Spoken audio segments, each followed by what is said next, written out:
नाट्यगृहाच्या नूतनीकरणासाठी शासनाकडून निधी प्राप्त झाला असून या निधी अंतर्गत करण्यात येणाऱ्या कामांचा आढावा मंगळवारी आयुक्त सौरभ राव यांनी घेतला। या बैठकीस अतिरिक्त आयुक्त 1 संदीप माळवी, अतिरिक्त आयुक्त 2 प्रशांत रोडे, उपायुक्त उमेश बिरारी, दिनेश तायडे, उपनगर अभियंता सुधीर गायकवाड, विनोद पवार, विकास ढोले, शुभांगी केसवानी आदी अधिकारी उपस्थित होते।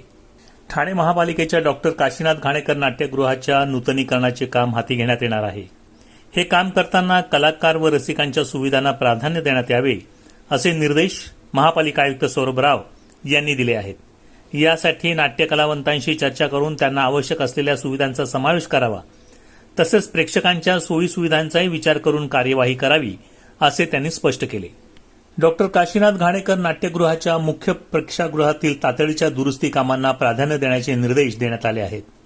वॉटरप्रूफिंग, प्लंबिंग, इलेक्ट्रिकल कामे, प्रेक्षागृहातील light fitting, sound system, air curtain, वातानुकूल व्यवस्था, स्टेज दुरुस्ती, रूफ गार्डन, व्हीआयपी कक्षातील पडदे बदलणे तसेच स्वच्छतागृहाच्या सुधारणाबाबत सविस्तर चर्चा करण्यात आली। तसेच ड्रेनेज लाईनची दुरुस्ती, रंगमंचावरील लाकडी लेवलचे नूतनीकरण, नाटकाच्या जाहिरातींसाठी असलेले फलक डिजिटल स्वरूपात करणे, नाट्यगृहाच्या मुख्य व इतर प्रवेशद्वारांची पाहणी करून आवश्यक बदल करणे आदी बाबींवरही बैठकीत चर्चा झाली।